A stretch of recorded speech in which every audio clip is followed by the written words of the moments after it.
Kapatid.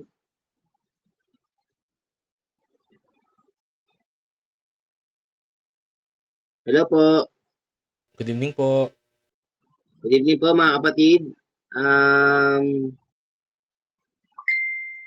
Okay na po ba tayo mag-start?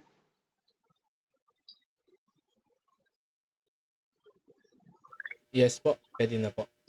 Wait lang bro. Antayin pa natin konti si Sis Venus. Pwede naman mag-awitan tayo, bro. Pwede na mag-awitan bro. Start na awitan. Mga 1 or 2 para makahabol sila Sister Venus. Dalawang kanta tayo bro.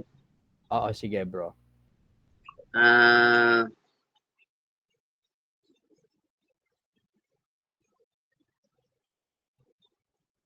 Sige bro.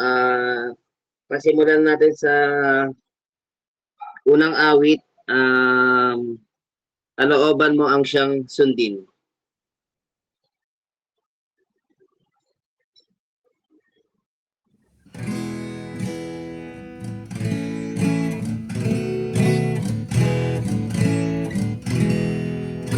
Kalooban mo ang siyang sundin,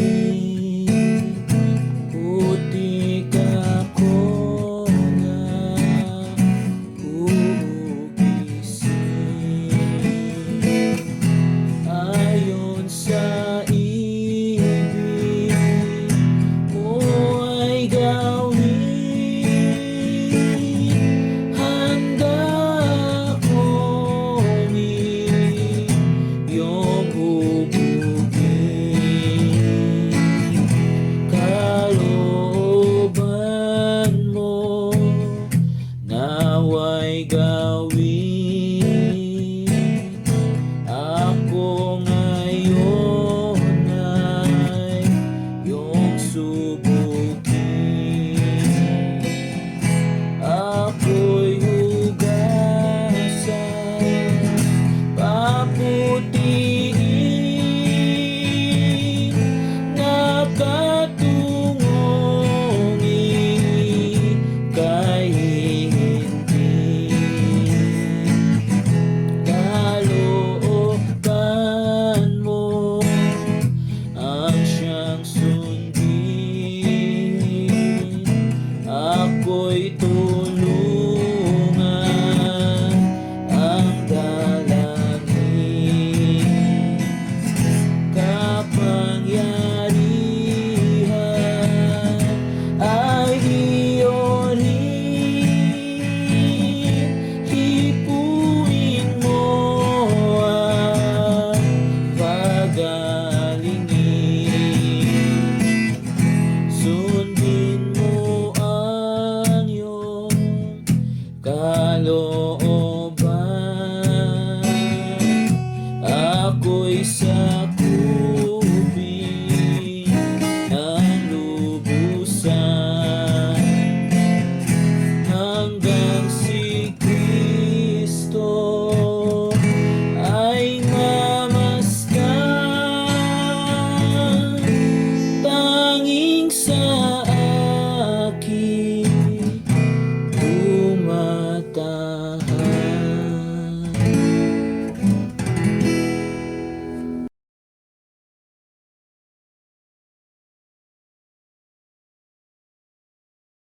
Naka-off po yung mic, Brother Dan.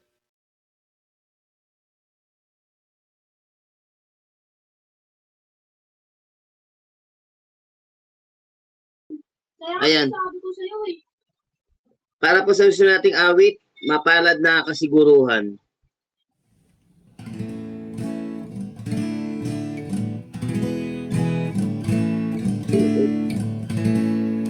O si Jesus ay aking tunay, kalwalhatian ay nalalasan, tagapagmana at tinubos,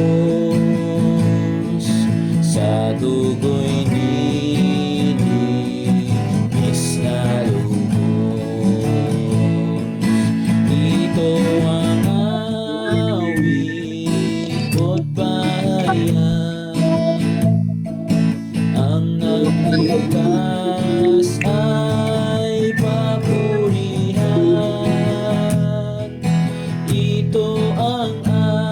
awit ko't pahayag, araw-gabi siya'y pupurihin. Ako'y lubusang pasasabog sa pangitain ay nakikita mga anghel ang nagdadala ng alingaw-ngaw ng pagsinta. Ito ang awit ko't pahayag, ang nagligtas ay papurihan. Ito ang awit ko't pahayag, araw-gabi siya'y pupurihin. Wagas na nagpapahinalay,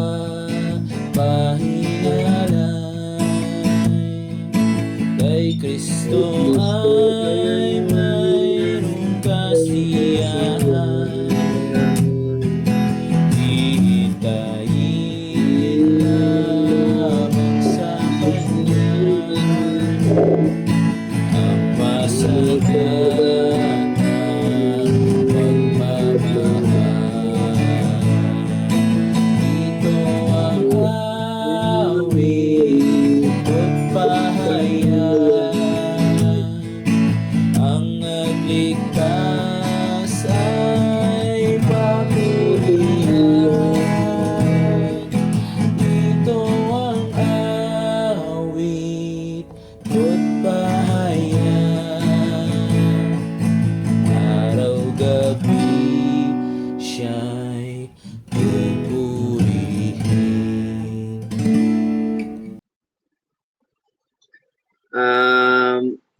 Maraming po salamat po para po sa ating unang mga awit. Para naman po sa ating opening prayer, tinatawagan ko po si Brother Jim upang pangunahan po tayo.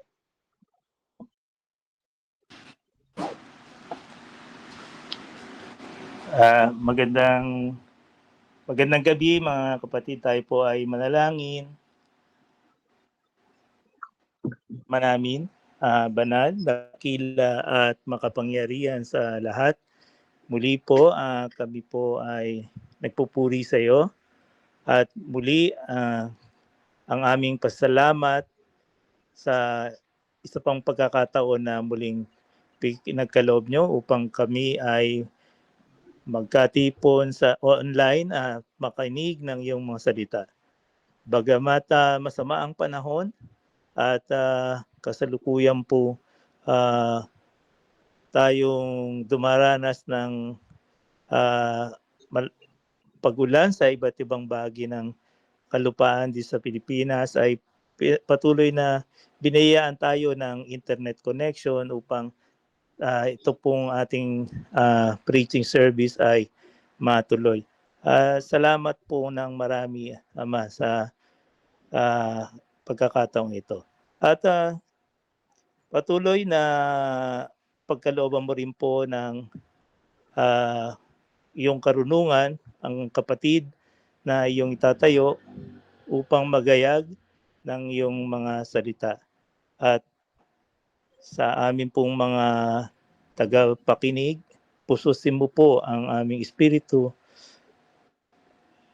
upang aming maalaman ang iyong mga nais na iparating po sa amin. At sa mga kapatid po na wala rito ngayon sa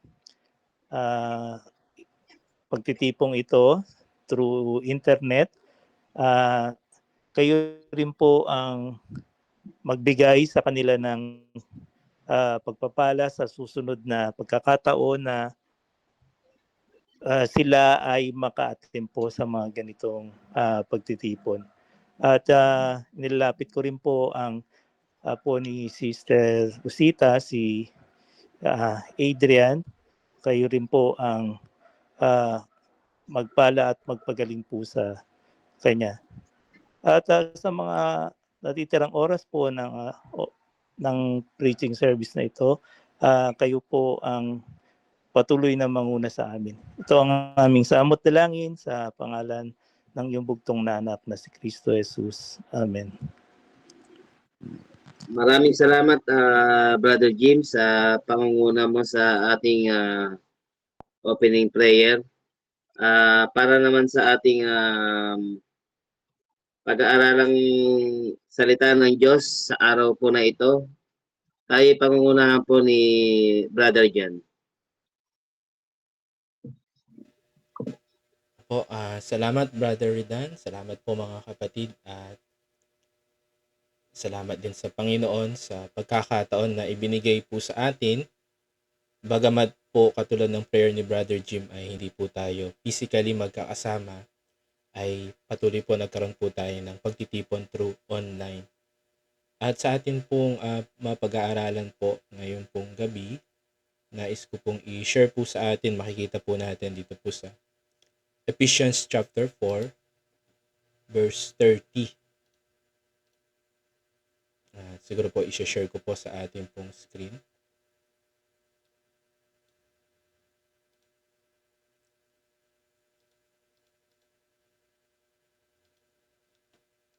At kung nakita na po natin, dito po sa ating pong screen po, babasahin ko po.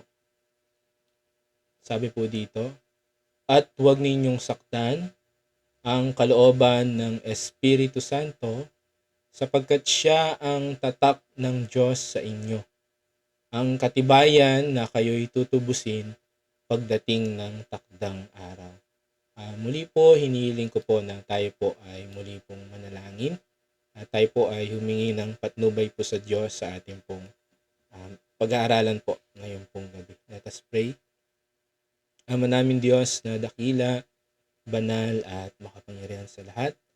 Patuloy po Ama na kami po ay nagpapasalamat sa mabiyayang oras na pinagkaloob niyo po sa amin sa Valenzuela Christian Church, sa amin pong online preaching service.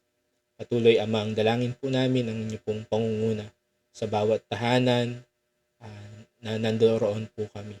At ang banal na Espiritu ang patuloy din pong manguna sa aming puso't isipan sa mga salita po ninyo na mapapahayag nang sa gayon tunay po ang mensahe niyo po ay amin pong maalaman at lalo tigit ito po yung masunod po namin bilang inyo pong mga anak. Salamat po Ama sa inyo po na pinagkakatiwala ang oras po na ito at ito po yung amin pong dinadalangin.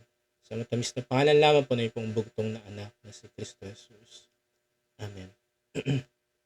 Ito pong binasa po natin ay sulat po ni Pablo sa iglesia po sa Efeso. At kung titingnan po natin, meron po siyang sinabi po dito na sabi po sa English, babasahin ko din po, and grieve not the Holy Spirit of God, whereby you are sealed unto the day of redemption. Kung babasahin po natin ang aklat po ng Efeso, dito po sa akin pong mabuting balita salin, excuse po, dito po sa verse 17, hanggang po dun po sa natapos pong chapter 32 na, verse 32 ng chapter 4, ang title po nito, Ang Bagong Buhay kay Kristo, no? Yun doon sa headings po niya. At doon naman po sa chapter 4, yung verse 1 hanggang po doon sa verse 16, ang pagkakaisa sa Espiritu. At napakaganda po na tingnan po natin. Una, sino po yung sinasabi po dito ni Pablo na Espiritu Santo? At huwag ninyong saktan ang kalooban ng Espiritu Santo. Grieve not the Holy Spirit of God. Ito po ay isa po sa persona ng Diyos. Tayo po ay naniniwala na meron pong isang Diyos na nasa tatlong persona. Ang Ama, ang Anak, at ang Espiritu Santo. At ang Espiritu Santo po ay hindi po siya less sa God the Father and God the Son. Sila po ay co-equal. Ibig pong sabihin ay equal po sila sa lahat po ng bagay. At kung titingnan po natin, nandun din po ang attributes na makikita po natin sa Ama, sa Anak, at sa Espiritu Santo. Kung paano po na sila po ay all-knowing, omnipresent, omniscience, at yung po mga bagay po na yon ay co-equal po sila. Ang banal na Espiritu, hindi rin po ito force. Hindi siya parang hangin, no, na isang puwersa lamang po. Siya po ay persona ng Diyos.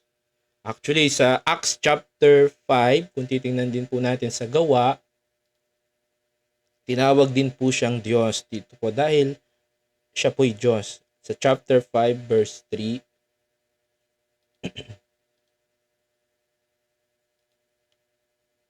babasahin ko po verses 3 hanggang 4.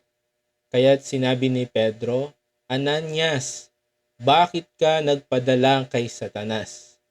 At nagsinungaling ka sa Espiritu Santo. Bakit mo binawasan ang pinagbilhan mo ng lupa? Bago mo ipinagbili ang lupa, hindi ba iyon? At nang maipagbili na, hindi ba iyo rin ang pinagbilhan? Bakit mo naisipang gawin iyon? Hindi ka sa tao nagsinungaling, kundi sa Diyos. Alam po natin yung context nito pong binasa po natin. Ang early church, dahil po ang mga Hudyo ay nag-ipon-ipon, no, doon po sa the day of Pentecost, nandun po ang mga Hudyo dahil meron pong peace. At doon po ang the day of Pentecost, alam po natin, doon po pinagkaloob ang Espiritu po ng Diyos na tumahan po sa mga believer nung panahon po na yon. At dahil marami po doon na kailangan po nila yung needs, shelter, pagkain, clothes, yung pong mga believer po noon ay nagtulong-tulungan. Marami pong believer po doon na binenta po nila yung kanila pong mga ari-arian at ibinahagi po sa mga believers. At si Ananias, ito pong ating pong binasa dito sa verse 3, gusto niyang gayahin po yon. Pinagbili po niya yung kanya pong ari-arian. Kaya lang, kumbaga, binawasan po niya. Pero yun ay pinapakita niya na binigay po niyang buo. Kaya ang sabi dito nila Pedro, sabi po niya ng mga apostol, bakit ka nagpadala kay Satanas at nagsinungaling ka sa Espiritu Santo? Tingnan po natin dito po sa verse 3. At kung titingnan din po natin, naka-capital letter, Espiritu Santo, dahil ito po ang persona po ng Diyos. Walang iba kundi ang Espiritu Santo. At dito po sa verse 5, ang sabi po niya, banda po dun sa uli, hindi ka sa tao nagsinungaling, kundi sa Diyos. Kaya kung babalikan po natin yung dun po sa Efeso chapter 4, verse 30, ang sinasabi po dito ni Pablo sa taga-Epeso na huwag nilang saktan. Huwag ninyong saktan ang kalooban ng Espiritu Santo. Ito po yung Diyos. Ito po ang Diyos.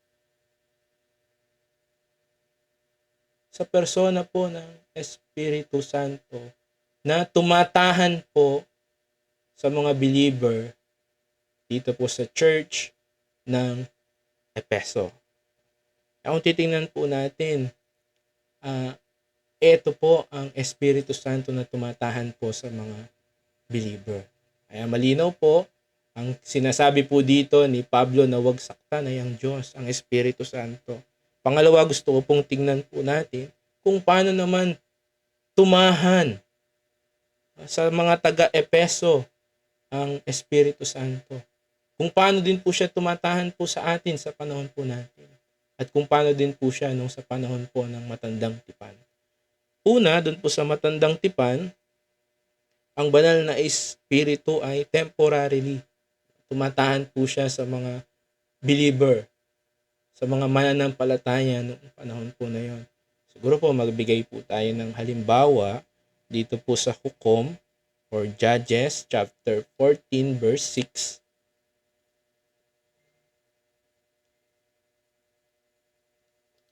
Mga Hukom chapter 14, babasahin ko po yung verse 6. Sabi po dito, kaya't pinalakas siya ng espiritu ni Yahweh at pinatay niya sa pamamagitan lamang ng kanyang mga kamay ang leyon na para lamang isang batang kambing. Ngunit hindi niya ito ipinaalam sa kanyang mga magulang. Ang tinutukoy po dito ay walang iba po kundi si Samson.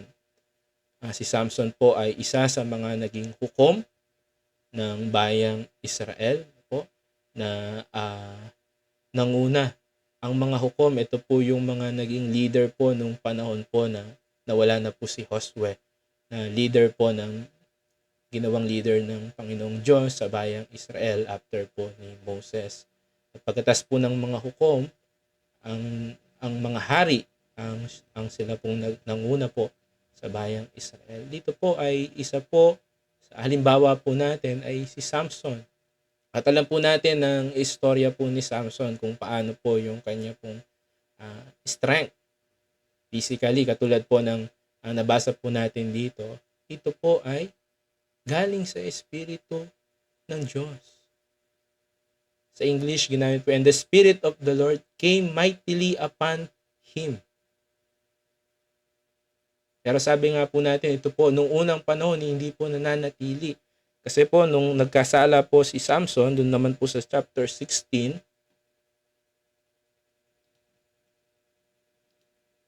verse 20, sabi po dito, at kanyang sinabi, Samson, may dumarating na mga Pilisteo. Nagtangkang bumangon si Samson sapagkat akala niyang makakawala siya tulad ng dati. Hindi pa niya namamalayang iniwan na siya ni Yahweh. Ito po yung example po nung unang panahon. Ang banal na espiritu ay hindi po siya permanent na nananatili po sa isang mananampalataya. Maging nung panahon po ni Saul. Haring Saul, kung babasahin po natin yung sa 1 Samuel chapter 10, verse 10, siguro kung may mga panahon po tayo ay basahin po natin. Maging po yung sa Samuel, makikita rin po natin yung chapter 16 verse 14. Siguro basahin din po natin na lang pong 1 Samuel chapter 16 verse 14. Ang sabi po dito, samantala ang Espiritu ni Yahweh ay umalis kay Saul sa paintulot ni Yahweh. Isang masamang espiritu naman ang nagpahirap kay Saul. Kailan po ito? Nung naghari po sa heart po ni King Saul, yung pong jealousy. Nung siya po ay, nag-jealous. Dahil si David po yung para pong chinicheer ng bayang Israel. At si David po yung ikalawang hari po ng bayang Israel. Kaya nung unang panahon, kung titingnan po natin ang banal na espiritu, from the beginning, dahil nakita po natin ang banal na espiritu, siya po ay Diyos. Siya po ay creator. Doon pa lang po sa Genesis, yung Elohim po doon, plural, no? Yung God po doon, plural. Kaya yung ginamit po doon na lalangin natin, yun po ay ang tatlong persona, ang Diyos, ang Ama, Anak, at ang Espiritu Santo. Hindi lamang po siya nung the day of Pentecost nag-start, no? Noon pa po. Kaya nga po nung Old Testament, siya po'y nananahan, pero hindi po siya permanent, kundi temporary. At kailan po yun? Ito po yung mga halimbawa. Pagka ang isang mananampalataya ay nagkakasala, umaalis ang Espiritu Santo. Ngayon po, sa New Testament, ang sabi po ng ating pong Panginoong Hesus, sabi po niya sa John chapter 14, basahin po natin yung verse 16 hanggang 17 po. John chapter 14, verse 16. Ang sabi po, dadalangin ako sa Ama upang kayo'y bigyan niya ng isa pang patnubay na magiging kasama ninyo, tingnan po natin, magpakailanman. Siya ang Espiritu ng katotohanan na hindi matanggap ng sanlibutan sapagkat siya ay hindi nakikita ni nakikilala ng sanlibutan. Ngunit nakikilala ninyo siya sapagkat siya'y nasa inyo. Present po yun. No? Ang kausap po ng ating Panginoon po dito ay ang mga alagad. Siya'y nasa inyo at siya'y mananatili sa inyo. At kailan po yun? Ito po yung sa Acts chapter 2. Bagamat nung present nakasama po ng ating Panginoong Hesus ang mga alagad, ang banal na Espiritu ay kasama na po, ini-equip, no, ini-empower po yung pong mga alagad ng ating Panginoon para po sa gawain po nila spiritually. Kaya po sinabi ng ating Panginoong Hesus, nasa inyo. Pero alam po natin, nung unang panahon ay umaalis ang banal na Espiritu. Pero ang sabi dito ng ating Panginoon, siya'y mananatili sa inyo. At yun po yung sa Gawa chapter 2. Ang sabi po dito, basahin po natin. Siguro basahin na po natin yung pong verse 1. Ito po yung the day of Pentecost. Alam po natin nung nabuhay muli ang ating Panginoong Hesus, 40 days na nanirahan pa po siya dito. At nung 40 days po ay makyat po siya at bibilang po tayo ng 10. Yun naman po ang pagbaba po or pagtahan po ng banal na Espiritu sa mga mananampalataya. Sabi po dun sa verse 1, nagkakatipon silang lahat sa isang lugar nang sumapit ang araw ng Pentecostes. Walang ano-ano'y may ingay na nagmula sa langit na tulad ng ugong ng malakas na hangin at napuno nito ang bahay na kinaroroonan nila. May nakita silang parang mga dilang apoy na dumapo sa bawat isa sa kanila at silang lahat ay napuspos ng Espiritu Santo at nagsimulang magsalita ng iba't ibang wika ayon sa ipinagkaloob sa kanila ng Espiritu. Ito po yung pagtahan po ng banal na Espiritu. Ito po yung dinalangin po ng ating pong Panginoong Hesus. Ito po yung sabi po doon, patnubay. Sa English, ginamit po yung comforter. At mamaya titingnan pa po natin yung mga ilan pong mga talata. Pero this time po, ang banal na Espiritu ay permanent. Siya po ay tumatahan sa mga mananampalataya. Although dito po sa Acts chapter 2, marami po dito na yung ginagamit po nilang speaking of tongues, speak with another tongues. Sa panahon po natin, iba po yung practice po nila. Hindi po natin maintindihan yung mga lengguwahe po nila. Pero dito napakalinaw po, iba't ibang wika. Hindi po siya yung hindi naiintindihan. Actually, ang purpose po nito ay ang salita ng Panginoon ay ma-preach po sa iba't iba pong nation. At ito po yung pagtahan po ng banal na Espiritu. Kaya doon sa question po natin, kung babalikan po natin yung doon sa Ephesians chapter 4 verse 30, nakita po natin ng Espiritu Santo ay isa sa persona po ng Diyos. Ang Espiritu Santo sa panahon po natin ngayon ay tumatahan po siya sa mga mananampalataya, permanent. At paano? Ito po ba ay ma-earn po natin? Ito po ba ay reward po natin pagka tayo po ay mabuti? Pagka tayo po ay masunurin? Paano po? Nandun din po sa aklat po ng Epeso chapter 1. Sabi po doon sa verse 13 hanggang 14 po, basahin po natin. Epeso chapter 1. Sabi po, sa pamamagitan ni Kristo, kayo rin nakarinig ng salita ng katotohanan ng magandang balita na nagdudulot ng kaligtasan at sumasampalataya sa Kanya, ito po, ay pinagkalooban ng ipinangakong Espiritu Santo bilang tatak ng pagkahirang sa inyo. Ang Espiritu, chapter 14, ang Espiritu ang katibayan na makakamit natin ng lubos ang lahat ng pangako ng Diyos sa atin at gayon ay pupurihin ang kanyang kalwalhatian. Paano po tumatahan po ang banal na Espiritu? Ito po ba yung nakikita po natin sa mga telebisyon na parang pagka inano po nila yung kanila pong mga kamay sa mga membro po nila, tutumba sila, tatahan ng banal na Espiritu, na para bang meron kapangyarihan yung mga leader po nila para utusan ng persona ng Diyos, ang Espiritu Santo, na tumahan sa mga tao. Hindi po. Dito po ay napakaliwanag. Sa pamamagitan ni Kristo, kayo rin nang nakarinig ng salita ng katotohanan, ang magandang balita.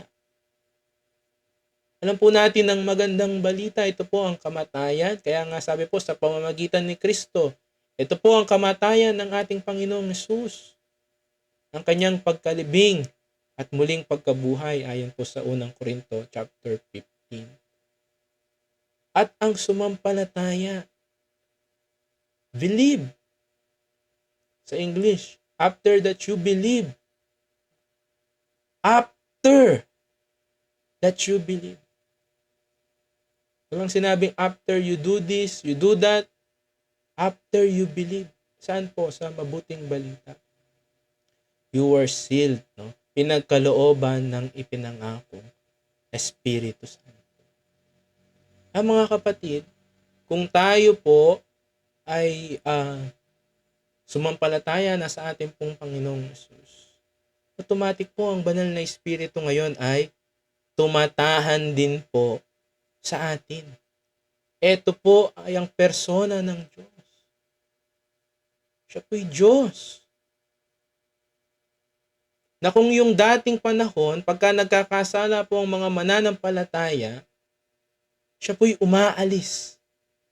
Ngayon po, ang sabi po dun sa 1 Corinthians chapter 6 verse 9,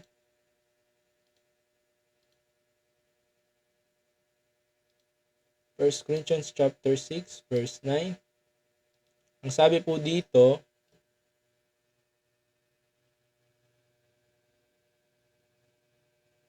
sorry, 6:19. Sabi po, hindi ba ninyo alam na ang inyong katawan ay templo, tahanan ng Espiritu Santo na nasa inyo at ipinagkaloob ng Diyos sa inyo? Hindi ninyo pag-aari ang inyong katawan. Kung nung una, panahon po ng matandang tipan, umalis ang banal na Espiritu. Ngayon po, nananahan po siya sa atin. Hindi na po siya bisita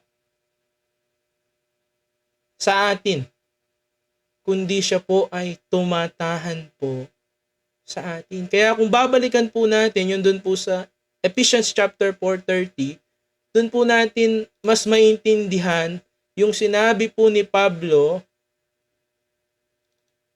Ano pong sabi niya? Huwag ninyong saktan.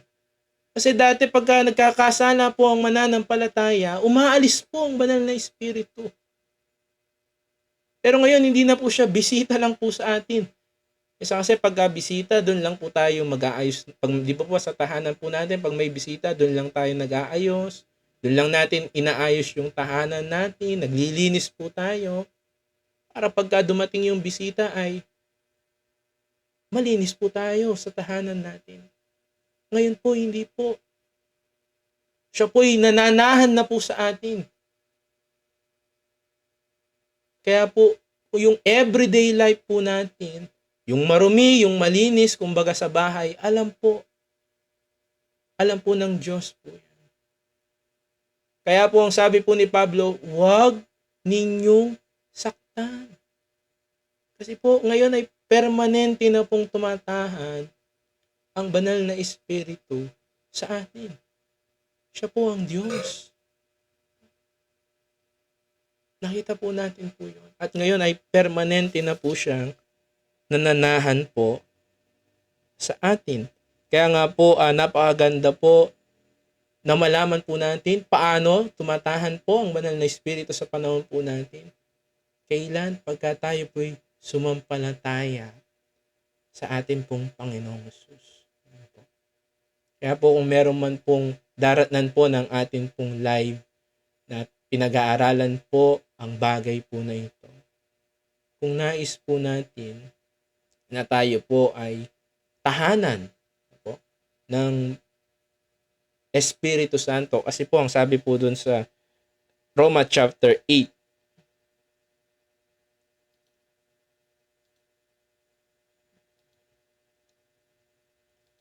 Basahin ko na po yung verse 8 and 9.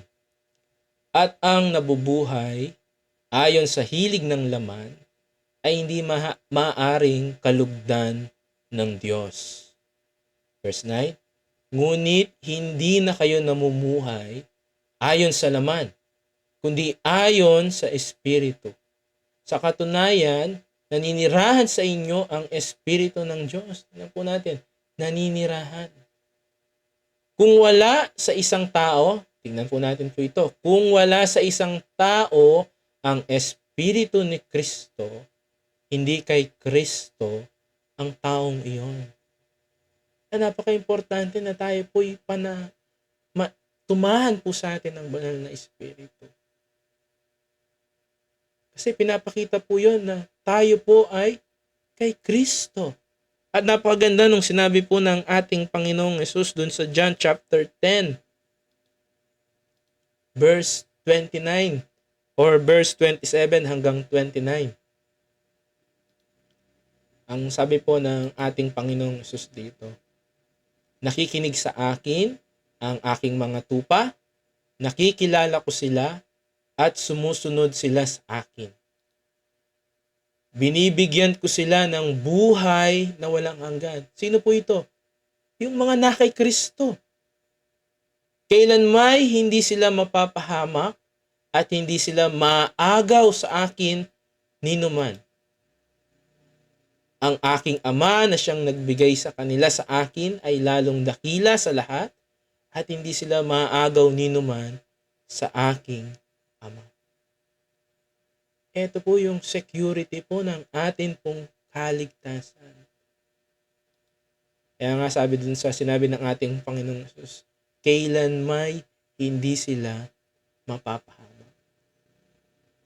Kaya po ang process, kung titingnan po natin, tayo po ay mapakinggan po natin ang mabuting balita ng kaligtasan. Kaya tayo pong mga mananampalataya, yun po yung dapat po natin i-share.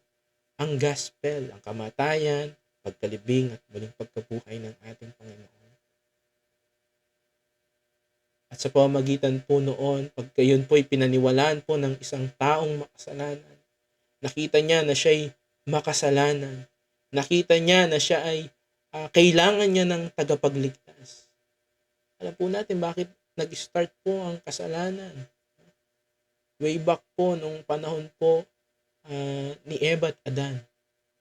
Ang sabi po ng ahas kay Eva ay magiging parang Diyos ka. Samantalang ang Diyos, nilikha po niya ang tao sa kanyang image. Di po ba? Yun din po yung sa Epeso, binanggit din po yun Sa verse 24 nung pinag-aaralan po natin. Tingnan po natin. Ephesians chapter 4.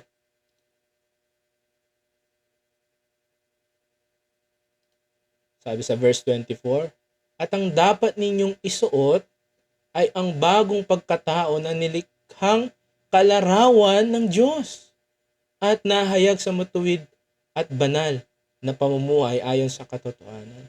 Ito po yung perfect plan niya po sa tao. Ang ginawa niya sa tao ay larawan ng Diyos. Kung paanong matuwid, kung paanong walang kasalanan, kung paanong meron po siyang eternal life. Ganun po niya ginawa ang tao sa kanyang image. Tingnan po natin ang deceiver. Ang sabi niya sa tao, magiging kang parang Diyos. Samantalang yun ang ginawa ng Diyos sa tao, sa image niya. Kaya lang doon kasi na Paul, si Satan, no? Yung pride, yung gusto niyang higitan ng Diyos.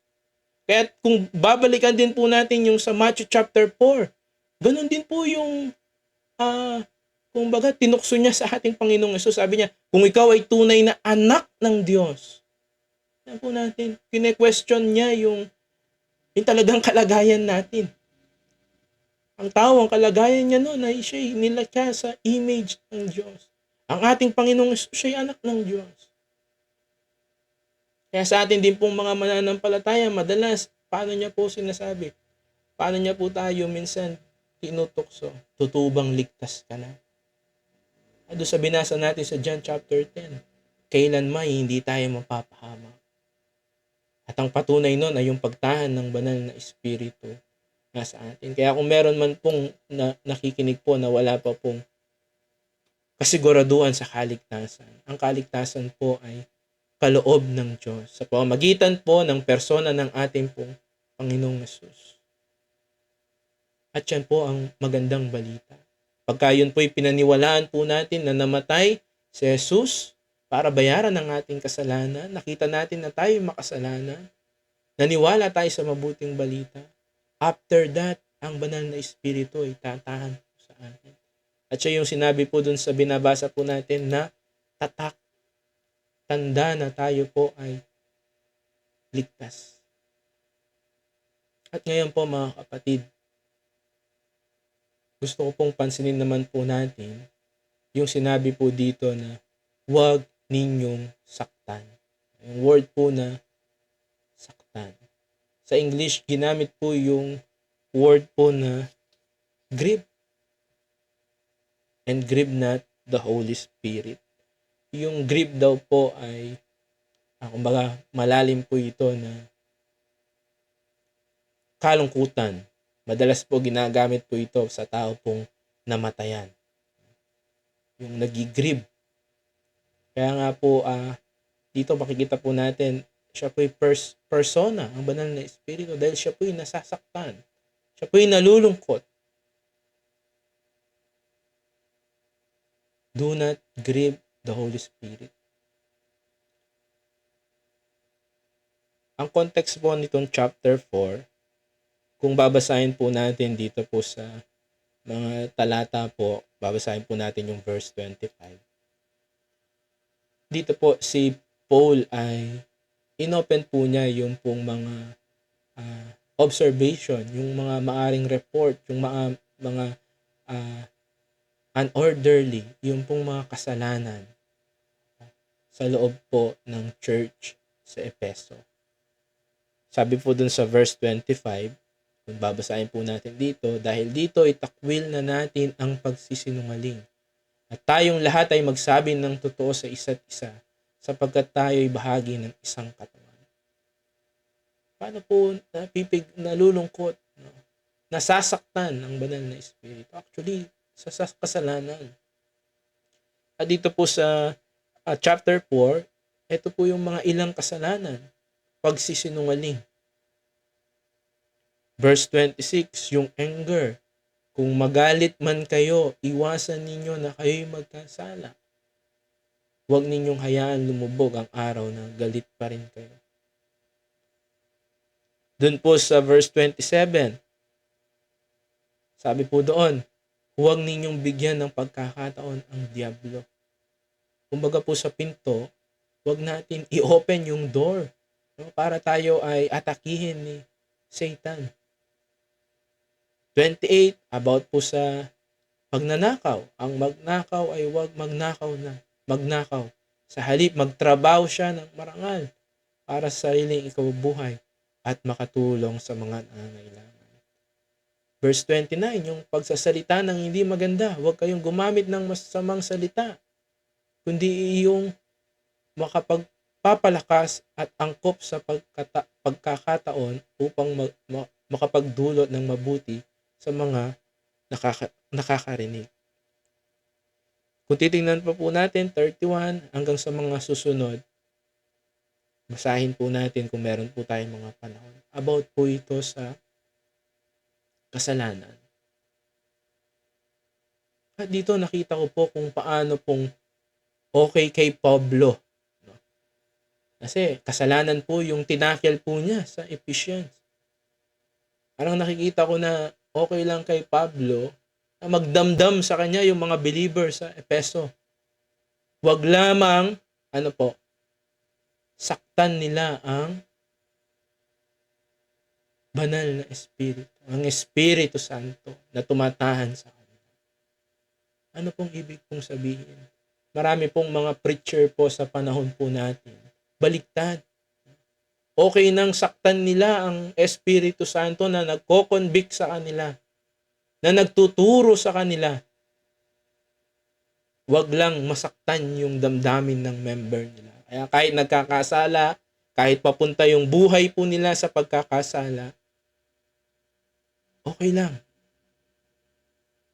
Huwag lang magdamdam sa kanila yung member nila. Hindi po yun yung tunay na pag-ibig.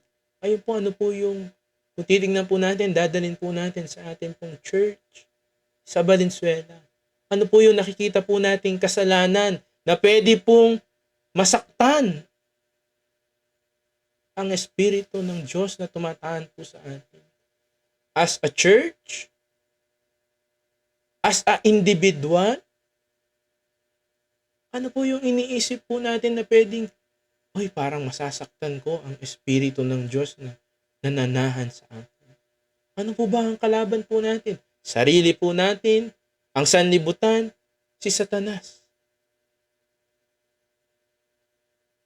At tandaan po natin, tumatahan po sa atin ang banal na Espiritu. Siya po ang nagko-convict po sa atin, sabi po sa John 16:8-11. Siya rin po yung nagko-comfort sa atin. Kaya ang ginamit po siyang comforter. Siya rin po yung nag-guide sa atin sa truth. Yan po yung sabi naman sa John chapter 14 verse 26. Pero kung babaliwalain po natin, sino po yung magko-comfort sa atin? Sino po yung mag-guide sa atin sa truth? At yung conviction po ay inaayaan na lang natin. Kaya alam niyo po mga kapatid, kung meron pong nagko-correct po sa atin through the Word of God, yun po ang conviction po ng banal na Espiritu. Pag sinabing hindi yan nakakalagod sa Panginoon, hindi para saktan ng iyong damdamin. Ibig sabihin yan ay makakatulong para hindi mo saktan, palungkutin ng persona ng Diyos. Kaya nga po sabi din po, paano po natin mapaglalabanan po yon? Yan naman po yung sinasabi sa Galatians chapter 5, verse 16. Sabi po dito, sinasabi ko sa inyo, mamuhay kayo ayon sa Espiritu at hindi ninyo pagbibigyan ang mga pagnanasa ng laman. Ano po yung pagnanasa ng laman? 17, sapagkat ang pagnanasa ng laman ay laban sa kagustuhan ng Espiritu at ang kagustuhan ng Espiritu ay laban sa mga pagnanasa ng laman. Magkalaban ng dalawang ito kaya napipigilan kayo sa paggawa ng nais ninyong gawin. Kung pinapatnubayan kayo ng Espiritu, wala na kayo sa ilalim ng kautusan. Hindi maipagkakaila ang mga gawa ng laman. Ito po yung iba't ibang mga kasalanan, pakikiapid, kahalayan at kalaswaan, pagsamba sa Diyos-Diyosan, pangkukulang, pagkapuot at pagkaaway-away, pagseselos, pagkakagalit-galit at kasikreman, pagkakampi-kampi at pagkabahabahagi, pagkainggit, pagpatay, paglalasing, walang habas na pagsasaya at iba pang katulad nito. muli ko kayong binabalaan, ang gumagawa ng mga ito ay hindi magkakaroon ng bahagi sa kaharian ng Diyos. Subalit, ito po ang bunga ng Espiritu ay pag-ibig, kagalakan, kapayapaan, pagtitiyaga, kabaitan, kabutihan, katapatan, kainahunan, at pagpapigil sa sarili, walang batas laban sa mga ganito. Sa atin po walang bawal. Yan po yung lagi po nating sasabi, bawal yung ganyan, ganyan. Hindi po. Tayo po'y pinag-aaralan lang po natin kung ano po ang gusto ng ating Panginoon. Kaya nga po yun ang sinabi ng ating Panginoong Jesus dun sa John 15 o John 14 verse 15. Kung iniibig ninyo ako, tutuparin ninyo ang aking mga utos. Motivated po tayo by love. Kaya nga po nakita po natin kung paano po ang pagtahan po sa atin ng banal na Espiritu. Alam po natin yun. Dahil sa pag-ibig ng Diyos, ibinigay niya kanya pong bugtong anak. At tayo dahil nakikilala natin ng lubos ang Panginoon, lalong lumalalim yung pag-ibig po natin sa Panginoon. At lalo po natin gustong tuparin yung mga reason bakit tayo nag-aaral. Para makilala natin ng Panginoon at para masunod natin ang kagustuhan po niya. Kaya meron pong warning, meron pong babala. Pagka tayo po ay balikan po natin yung ating pong teksto. Sabi po doon, huwag ninyong saktan ang kalooban ng Espiritu. Siya po yung comfort. Ibig pong sabihin po nito, pagka tayo po ay sinaktan natin ng Espiritu Santo, nagkakaroon po tayo ng gap sa fellowship po natin sa Diyos. Baka imbis na kasiyahan, pagpapalo. Why? Kasi mas pinili natin na mapasayahan yung sarili natin at masaktan natin ang Espiritu Santo.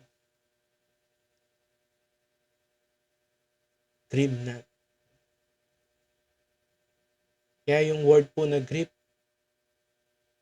sign din po yun ng pag-ibig po. Na nagke-care po ang Diyos sa atin. Kasi, kunyari sa isang tao pong namatayan, pagkakamag-anak mo yung namatay, ikaw yung nagigrieve. Iba yung pain na nararamdaman mo kaysa dun sa ibang nakikiramay. Sign po kasi ng love po yun, yung grief. Dahil mahal tayo ng Diyos, nasasaktan po siya. Pagka nakikita po niya na pinipili po natin yung sanlibutan, yung sarili po natin, yung gawa ni Satanas sa buhay natin, kesa siya na nagligtas sa atin. At siya'y tumatahan po sa atin. Tumatahan po siya. Meron po siyang purpose po sa atin. Actually, yung chapter 4 nga po na ito, yung mga unang talata, about po sa spiritual gifts. Para tayo ay makapamuhay, dun sa binasa po natin dun sa verse 24, dun sa talagang plano ng Diyos sa atin. No? Nilikha tayo sa larawan ng Diyos. Na maging, ibig po sabihin, yung Christ-likeness. Kaya nandyan ang banal na Espiritu. Kaya ito po ay pagsisiyasat. Nakikita ko po, oras na po. Sa bawat isa po sa atin, mga kapatid. Tanong ko po, masaya po ba tayo? Sa kaligtasan, sa biyaya na tinanggap po natin sa Panginoong Diyos. At ako po'y naniniwala na sasabihin natin na tayo po ay masaya. Ang pangalawang tanong, napapasaya din po ba natin ang persona, isa sa persona ng Diyos, ang banal na Espiritu na tumatahan po sa atin? O siya po'y ating nasasaktan? Yung tayo po ay makagawa ng mabuti ay biyaya din po yun eh. Kaya ang kailangan lang po natin gawin ay build yung control. No? Mamuhay po tayo sa nais po ng banal na espiritu. Hindi mo naman din pagsisikapan sa sarili mo yun na magiging mabait ka na. No. Hindi po siya gano'n. Yun din po ay biyaya. Doon sa binasa po natin sa Galatians chapter 5. Pasakop kayo. Kaya nawa sa ating pong pagbubulay sa gabi po na ito, babasahin ko po ulit. Huwag ninyong saktan ang kalooban ng Espiritu Santo, sapagkat siya ang tatak ng Diyos sa inyo, ang katibayan na kayo tutubusin pagdating ng takdang araw. Tayo po ay manalangin. Ama namin Diyos na dakila, banal at makapangyarihan sa lahat. Salamat po Ama dahil tunay nakita po namin ang biyayang tinanggap po namin, ang kaligtasan sa ginawa ng aming Panginoong Hesus, sa pagtahan po ng banal na Espiritu sa amin, upang kami ay makapamuhay ayon po sa pagkatawag niyo po sa amin.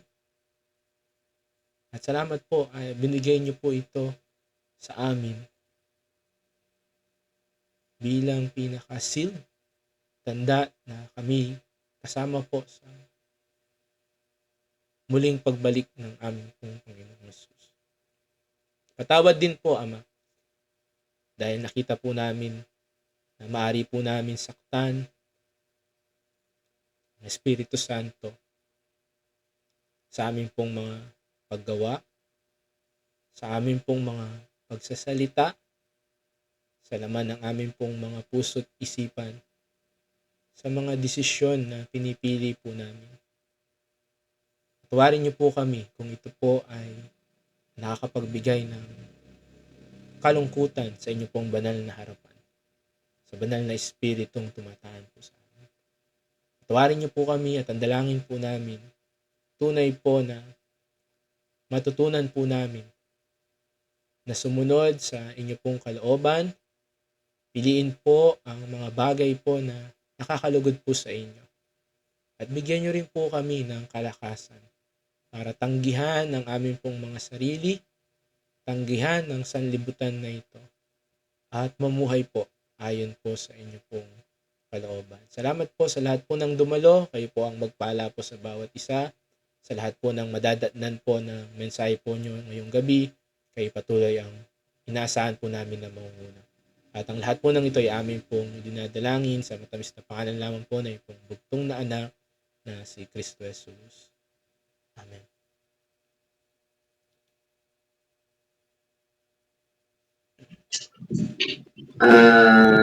Maraming pong salamat kapatid na Brother John sa iyong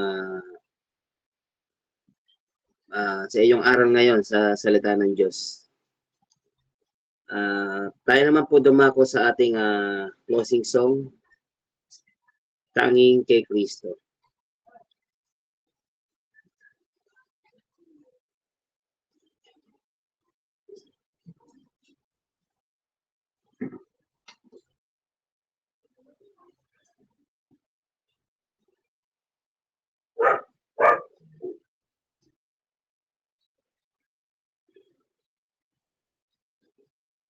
Bid, ka na ito, Bid.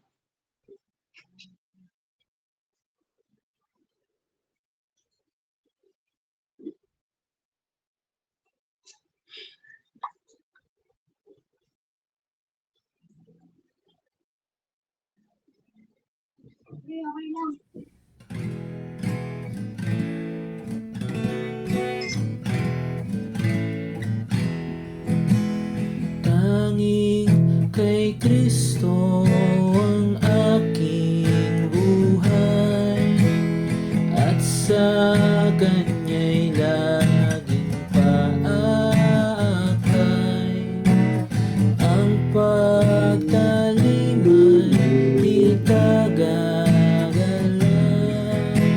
sa buhay ko pala niya'y sapat. Jesus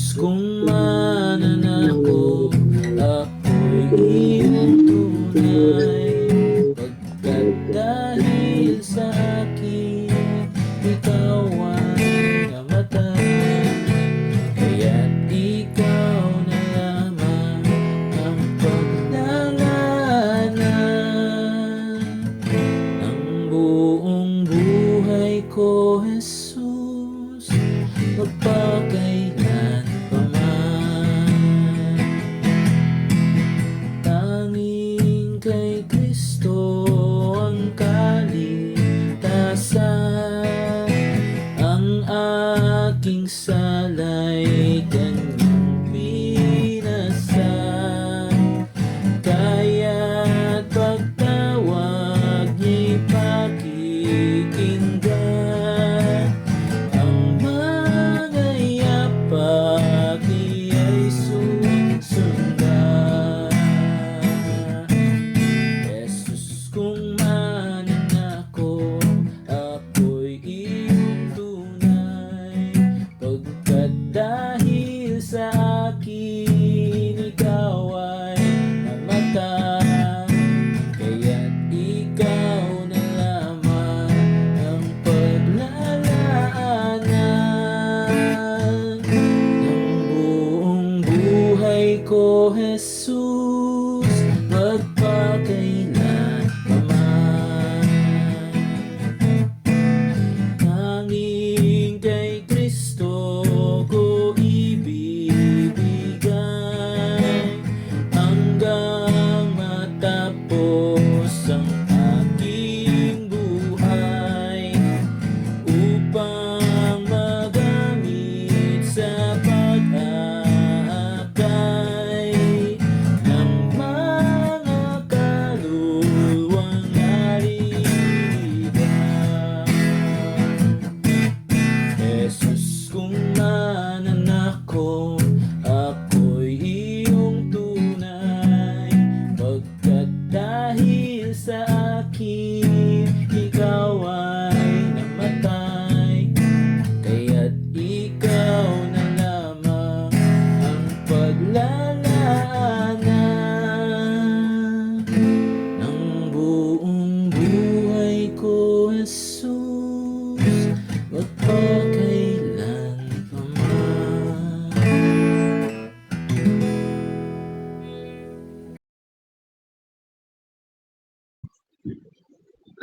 Maraming salamat para sa ating closing song. Tayo naman po dumako para naman po sa ating closing prayer. Pangunahan po tayo ni Brother EJ.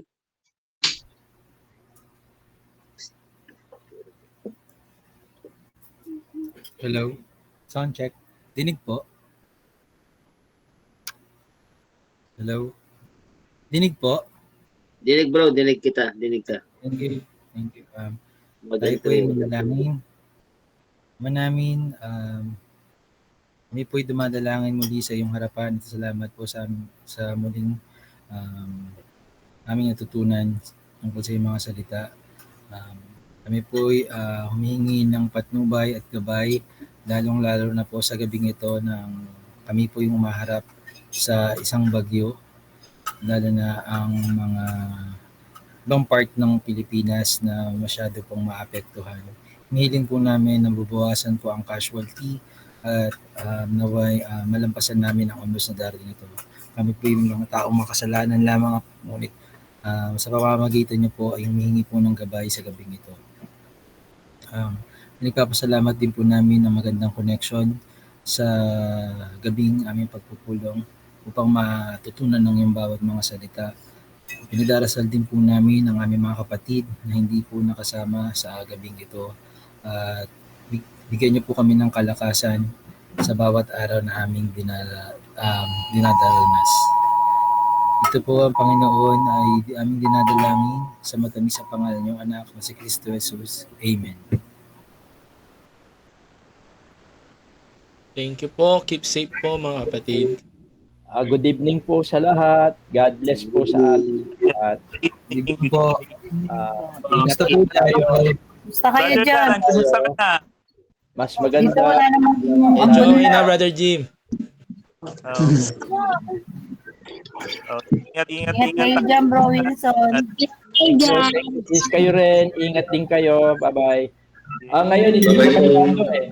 Okay pa yung panahon eh. Hindi, dito sa amin, medyo pumipito-pito.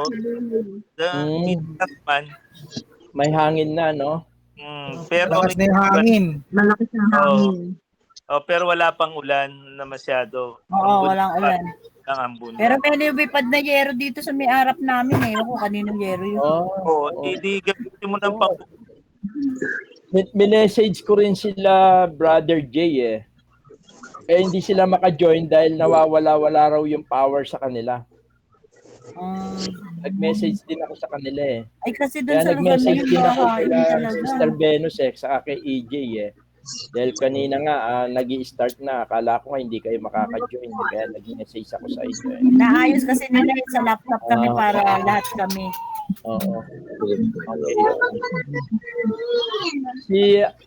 Kamusta ba yung apo ni Ate Rosita? Ma-admit daw sa ICU. Hindi ko lang alam kung ang late. Ito, ang huling message niya sa akin, nasa ano pa eh, emergency room, dahil hindi pa raw makatayo, ayaw pa patayuin. Once na pwede nang tumayo, ilalagay sa ICU. Ibig sabihin is critical yung bata. Nasa emergency room siya ngayon. Hindi dengue yun. Sabi, dengue, di ba? Dengue, oo. Actually, uso eh. Dito, yung anak din ni Brother Rosilito, nagka-dengue rin. Kakalabas Si lang Ibon din ata yung anak ni kanina. Ibon. May Uso dengue rin ang anak ni dengue, Ibon. kaya siguro ingat-ingat din po tayo. Yung sa pinaling Rosita, bro, baka hindi dengue, baka ibang case yun. Kasi kung dengue, medyo naagapan naman, hindi naman dapat ganun eh. Sabi dengue eh. Siguro pag-pray natin. Pag-pray natin personal. Okay. O sige, ingat tayo mga kapatid. At God bless sa lahat.